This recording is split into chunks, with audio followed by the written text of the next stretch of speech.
Hello everyone, I'm bringing a video today which is basically a brief kit update on some recently arrived Gulf War bits and pieces.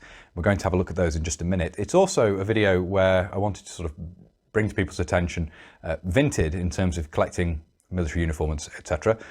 I think it's fair to say that certain elements, certainly of Gulf War kit and 80s kit, are becoming more collectible, still readily available, but prices are beginning to creep up.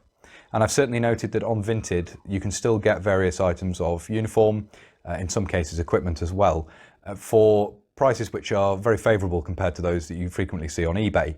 So it's worth going and having a look. And I think it's fair to say Gulf War kit in particular is beginning to slip out of surplus and into collectible in a big way. It's more and more collectible, and I think more people are collecting it, which is obviously what's going to potentially push prices up, particularly on kit which is in decent sizes. But over on Vinted, the prices are still pretty good. Certainly, they compare favourably to those over on eBay.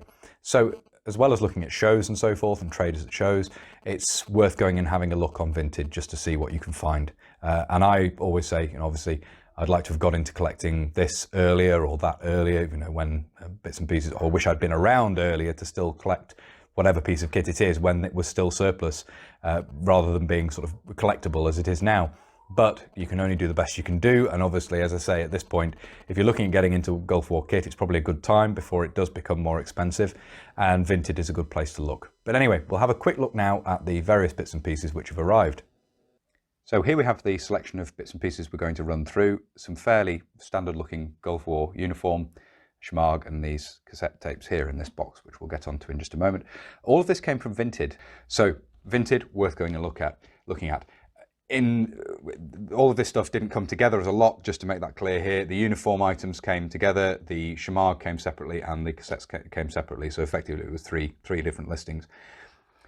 This was a slightly odd purchase perhaps. I saw this listed for sale and quite fancied it. I like cassettes. I have a collection of cassettes of various different periods, some from the 60s when sort of the first coming out, music cassettes and so forth.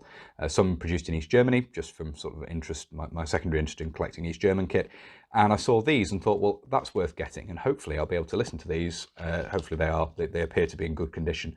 I have a cassette player, a working cassette player, so I will get these and listen to them. They weren't particularly expensive. And you can see here that it's a 3 cassette set in box, which are recordings from the time. As you can see, these are split off into different parts. So part 1, Thunder and Lightning, then part 2 is on the other side, then part 3 and part 4 is on the other side. Part 5 and 6 obviously reversed here, but we have, you can see there, the 3 cassettes with those different parts. So at some point I'll get round to listening to these, but I was quite keen to pick this up as an interesting source from the period. Not seen them for sale elsewhere, so grabbed that. And it came with this little slip of paper. I don't know, obviously that's not sort of signed off or anything, but it is written in here. These tapes were presented to the warrant officer in charge of ground crews working on tornadoes operating in the Gulf War. Now, I don't know whether that's accurate or not. No reason to sort of question it really, but if they were, then they are sort of, have their own historical interest in that regard as well. So that's the cassettes I picked up, which I will be listening to at some point, and possibly digitising to put on the channel. Don't think there'd be any copyright claim at this stage, or simply make the video non-monetized, of course, is the way to sort of get around that. What we have here is a shemagh, which I believe is of the period. I'm not sure, I don't believe this is one of the issue examples, although it may be. There's no fringe or anything on this. It's very, very simple, plain tan. Certainly examples of these have turned up in, exactly per this design, have turned up in soldiers kit from the period that has sort of entered the collector's market. So it's quite a nice, plain, very cheaply made shemagh, and I was very happy. As you can see, it's a really thin sort of cheesecloth material used to make this almost. It's very, very loose weave, and very, very light and thin. But just another example of a shemagh to add to the collection. I'm very happy to have that. And finally, we have the set of 3 pieces of the tropical combat uniform in Desert DPM, and the shirt and the hat are completely bog standard. The hat is a size 56, but it's a large 56, so I can wear it. I normally take a 57, verging on a 58, but this must have been stretched or just made slightly large because I can wear it. But just a fairly tidy example of the hot weather hat in Desert DPM, which is nice to have. And a fairly standard shirt as well.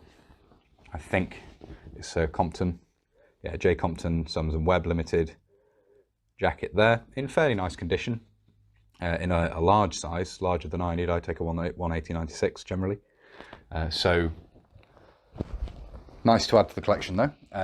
It came with these, and what I really wanted from the listing, so I sort of had to buy all three items, regardless of size, was the trousers. Now these are interesting, and I didn't have a pair of these previously. I'm happy to have them. They're an example of the early production Desert DPM trousers, and they are an exact copy of the preceding Tropical Combat uniform. It was of course made in the temperate print DPM for jungle environments, effectively. Wet, hot weather environments, I guess you could say. And initially the design was copied exactly, including the fly buttons, which we have here. And then you also have the rear pocket here, as you can see. So that feature is an example of an element that was copied directly across, which was very quickly deleted. It was decided there was no need for the button fly over the zip in this pattern, and fairly soon during production, not long into production, the decision was made to delete the buttons and buttonholes from the fly and just have a zip fly.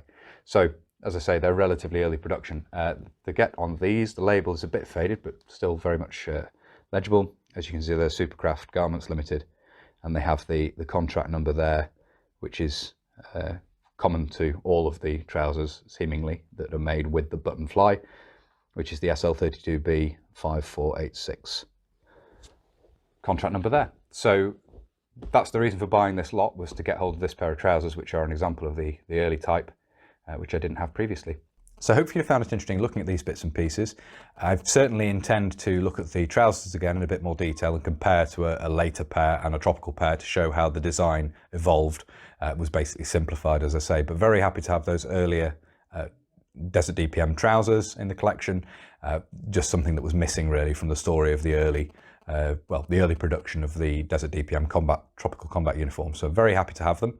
And as I say, Vinted, a good place to go and look for this kit. You find some more unusual bits and pieces potentially tucked away over there. I know there's some sparse Desert DPM for sale on there and so forth, although that is quite expensive because it is quite collectible now. But it's another source for this stuff other than eBay. It's worth going and having a look.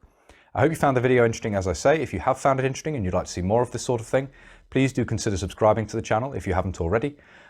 Whether you're newly subscribing or you've previously subscribed, please do make sure you hit the little bell, the notification button down below, and that will of course alert you when I upload future videos.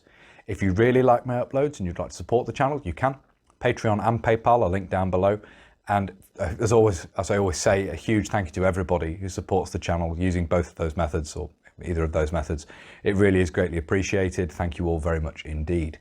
If you'd like to follow the channel on social media, you can. Facebook, Instagram and Twitter are all linked down below. And if you'd like to get in touch with me but you don't really use social media, there is an email address in the description as well. That's everything for this video. So until next time, bye for now.